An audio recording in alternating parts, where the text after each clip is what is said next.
வணக்கம் மக்களே. ஏபிஎல் அரசுலேருந்து ஆனந்தன். தங்கம், வெள்ளி அடுத்தடுத்த மாதங்களில் என்ன ஆகப்போகுது? இது monthly chart, weekly chart, daily chart 3யும் கம்ப்ளீட்டா போட்டு அலசி உங்களுக்கு ப்ரெசென்ட் பண்ணியிருக்கேன். இதோட சேர்ந்து தங்கம் ஏன் இறங்க போகுது, வெள்ளி ஏன் ஏறப்போகுது, இதுக்கான ரீசனும் நம்ம அனலைஸ் பண்ணியிருக்கோம். முக்கியமா சில்வர் பத்தியான இன்வெஸ்ட்மெண்ட்ல உங்களுக்கு இன்னைக்கு ஒரு புதிய செய்திகள் காத்திருக்கு. அத உள்ள போய் பார்த்துடலாம். நிதானமா வாங்க. 1 கோல்டு இறங்க போகுது அப்படின்னா, என்னென்ன காரணத்தினால இறங்கலாம் அப்படின்னா, யுஎஸ் டாலர் வந்து 102லேருந்து $104 ரெக்கவர் ஆயிட்டுருக்கு. ஒருவேளை $102க்கு மேல போகும் பட்சத்தில் $105 வரைக்கும் கூட போகலாம்.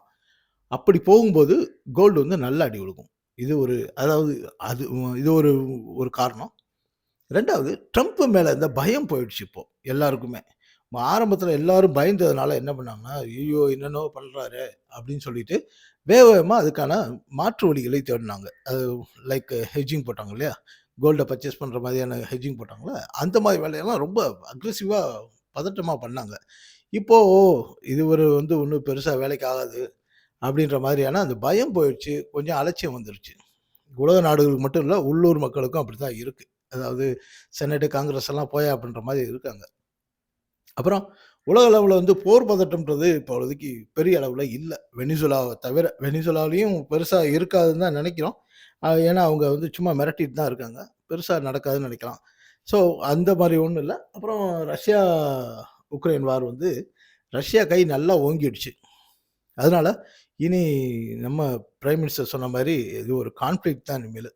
அது வாருக்கான வழி இல்ல. அதுக்கப்புறமா அ அம் ஏற்கனவே சொன்ன மாரி தான் பல நாடுகள் வந்து ஹெட்ஜிங் வந்து ஏன் ஃபர்ஸ்ட்டு போட்டாங்கன்னா, ஃபர்ஸ்ட்டு ஹெட்ஜிங் போட்டுறது. அப்புறமா அடுத்த ஸ்ட்ராட்டஜிஸ் யோசிப்பாங்க. இப்போ அமெரிக்காவோட ப்ரெஷர்லாம் தாங்குற மாரி வேற வேற ஸ்ட்ராட்டஜிஸ்க்குலாம் மாறிட்டாங்க. அப்படின்றதுனால இனிமேலு பிரஷர் போட்டு பதட்டத்தில கோல்ட வாங்க வேண்டிய அவசியம் இல்ல.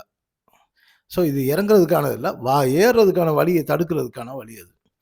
அப்புறம் ப்ராஃபிட் புக்கிங். லாப கொள்முதல்னு போட்டிருக்கோம். ப்ராஃபிட் புக்கிங் இதுவரைக்கும் ஏறி இருக்கு.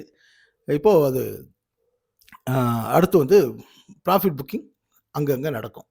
சரி, இப்போ ஃபர்ஸ்ட்டு டெக்னிக்கல் விஷயங்களுக்குள்ள போயிடலாம். ஃபர்ஸ்ட்டு இந்த மாசத்தோட ஸ்டிக் எப்படி ஃபார்ம் ஆயிருக்கும் பாருங்க. இத லாங் விக் இன்வெர்டட் ஹேமர்ன்னு சொல்லுவோம். அதாவது இன்வெர்டர் ஹேமர் அதுவும் உச்சியில போய் ஃபார்ம் ஆயிருக்கு. அப்போ என்ன அர்த்தம்னா, இதுக்கு பேர் ரிஜெக்ஷன் அர்த்தம். பிரைஸ் ரிஜெக்ஷன் நடந்திருக்கு. அப்போ இதோட பிரைஸ் எங்க வரைக்கும் வரலாம் அப்படின்னா, $3,300 வரைக்கும் வர்றதுக்கான பொட்டன்ஷியல் இருக்கு. அது எப்படி சார் நாளைக்கு காலையிலேருந்து அப்படியே இறங்கிருமா அப்படின்னா, அப்படி இல்ல. கொஞ்சம் மேல போய் கீழ வந்து, மேல போய் கீழ வந்து இப்படியே வரும். ஏறுறப்போ வந்து இவ்வளவு வேகமா ஏறுனது, இப்ப இறங்குறப்போ வந்து கோல்டு வந்து அந்த மாரி இறங்காது. கொஞ்சம் மெதுவா தான் இறங்கும். சரி. ஆ இது இது என்ன இங்க ஒரு பேட்டர்ன் இப்படி போயிருக்குன்னா, சும்மா மேலே ஏறி கீழ இறங்கி வரும் அப்படின்றது தான் காரணம். இப்போ இந்த இந்த சார்ட்ட வச்சு இன்னொரு விஷயமும் சொல்ல வரேன். எப்பயுமே இது மாதிரியான எந்த ஸ்டாக்குமே மந்த்லி அளவுல பார்க்குறப்போ, மந்த்லின்றது ட்ரெண்ட் தான் உங்களுக்கு அ தெரியும். அப்போ கோல்டோட ட்ரெண்ட் வர்ற மாசத்துல நெகட்டிவா போப்போதா, பாசிட்டிவா போப்போதான்றது தான் இப்ப நம்மளோட முக்கியமான விஷயம். அந்த வகையில பார்க்குறப்போ, இந்த மாதிரியான பீக்ல போயிட்டு இன்வெர்டர் ஹேமர் ஃபார்ம் ஆனா, அது ரிவர்சலுக்கு தான் வழிவகுக்கும். அப்போ அ இது மட்டும் இப்ப நாளையிலருந்து இப்படியே ஷார்ட் போட்டுட்டு உட்கார முடியாது. ஆனா, அப்ப வீக்லில என்ன மாரி பெர்ஃபார்ம் பண்ண போகுது? வீக்லில என்ன மாரி சொல்லியிருக்கு? அப்புறம் அதுக்கப்புறம் டெய்லில என்ன மாரி நடந்திருக்கு? அப்போ மந்த்லி வந்து 1 மாசத்துலயோ, 2 மாசத்துலயோ இறங்குறதுக்கான சிக்னல் குடுத்துருக்கு. ஆனா, வீக்லி வந்து ஒரு ஒரு ஒரு 2 வாரத்துல வந்து அது மேலயும் கீழயும் ஆடிட்டு வரலாம். டெய்லி லோக்கல் அ வாலடைல் இருக்கும். அப்புறம் இது தவிர 4 ஹவர்ஸ் இருக்கு, ஹவர்லி பேசிஸ் இருக்கு, 5 மினிட்ஸ் ஸ்டிக் இருக்கு. ஸோ, அது ட்ரேடர்கள பொறுத்து எந்த ஸ்டைல் வேணுமோ அது மாரி எடுத்துக்கலாம். ஸோ, அதனால தான் ஃபர்ஸ்ட்டு நாம மந்த்லி சார்ட் எடுத்திருக்கோம். இப்போ இதோட வீக்லி சார்ட் எப்படி இருக்குன்னு பாருங்க. மந்த்லி சார்ட்ட பொறுத்தவரைக்கும் இது நெகட்டிவா இப்போ வரைக்கும் இருக்கு. ஃபர்தரா இருக்கும் வரக்கூடிய விஷயங்களுக்கு ஏத்த மாதிரி அது பிஹேவ் பண்ணும். அடுத்து வீக்லி சார்ட். நேத்து நான் ரொம்ப நேரமா உட்காந்து கவனிச்சுட்டு இருந்தேன். ஆ 4004க்கு மேல இவன் குளோஸ் ஆகுறானான்னு பார்க்கலான்னு. 4004 மேல குளோஸ் ஆகல. ரொம்ப ரொம்ப மெனக்கெட்டாரு. என்னென்னமோ பண்ணி பார்த்தாரு முடியல. அதனால இது வந்து 4004க்கு மேல க்ளோஸ் ஆயிருச்சுன்னா, இன்னொரு புல் ராலிக்கு ஒரு அ சான்ஸ் இருந்திருக்கும். ஆனா அப்படி இல்ல. இதோட வீக்லி சார்ட்ல இந்த இடத்துல பாருங்க. டபுள் டாப் ஃபார்ம் ஆயிருக்கு. அப்போ கம்ப்ளீட்டா ரிஜெக்ஷன் இருக்கு. சும்மா ஒரு $2 தான் வித்தியாசம். கம்ப்ளீட்டா ஒரு ரிஜெக்ஷன் குடுத்திருக்கு. அங்கேயே ரிஜெக்ஷன் குடுத்திருக்கு. நேத்து க்ளோஸும் பாசிட்டிவா இல்ல.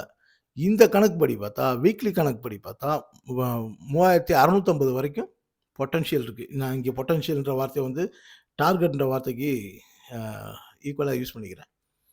ஸோ, அப்போ வீக்லிலயும் இது நெகட்டிவா தான் இருக்கு. ஸோ, அம் யுஎஸ்டி வந்து சாரி கோல்டு வந்து நெகட்டிவா தான் இருக்கு. இது வீக்லி சார்ட்ல. அடுத்ததா டெய்லி சார்ட் பார்க்கலாம்.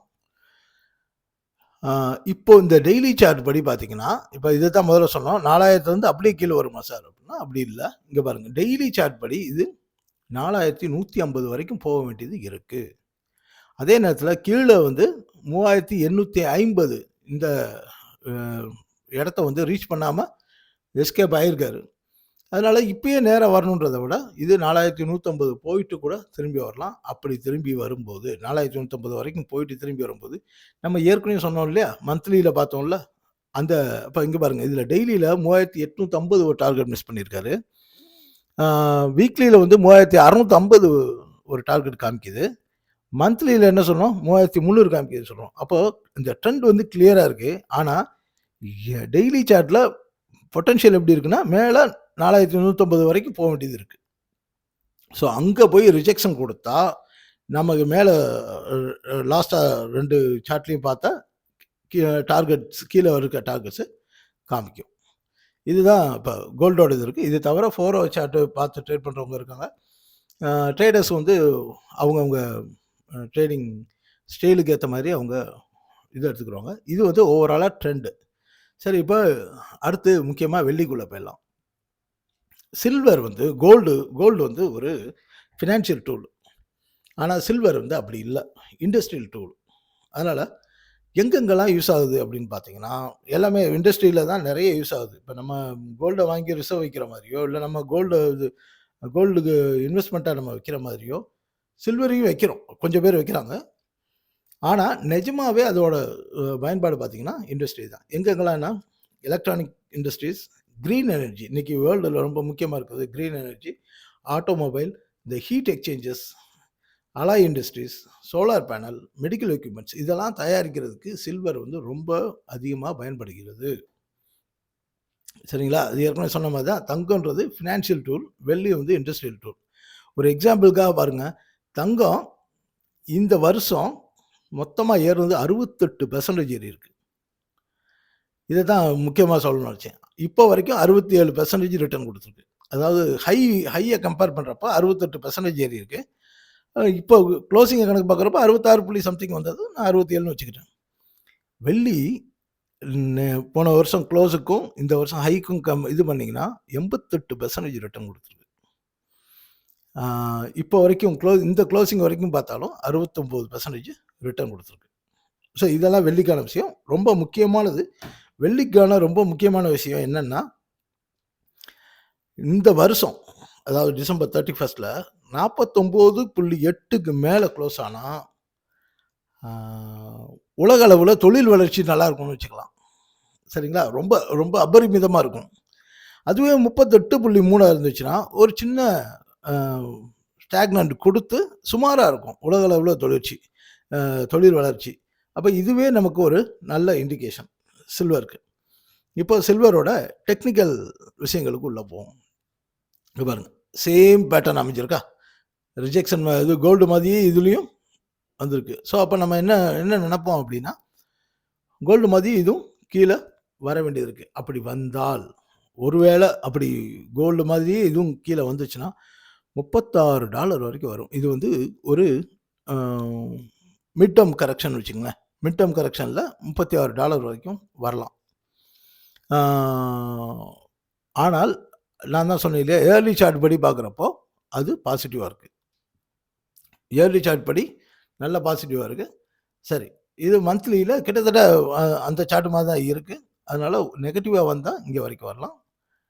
வீக்லி சார்ட் என்ன சொல்லுதுன்னா, இப்போ அ $49 வந்து ரொம்ப கிரிட்டிக்கலான ஒரு ரெசிஸ்டன்ஸா இருக்கு. இந்த ரெசிஸ்டன்ஸை பிரேக் பண்ணால் 53 வரைக்கும் ப்ளஸ் 57 வரைக்கும் கூட போகலாம். 53 போகலாம், 57 போகலாம். ஸோ $53 ஒரு சான்ஸ் இருக்குது.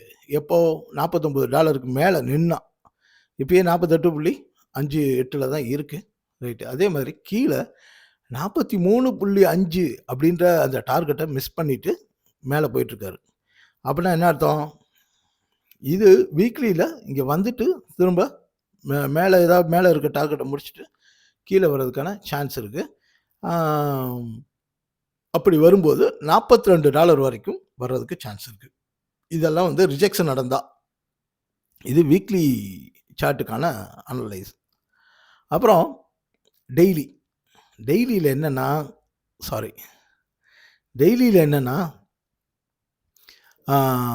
மேலே வந்து 58ன்னு ஒரு டார்கெட்டை மிஸ் பண்ணிவிட்டு கீழே வந்திருக்காரு.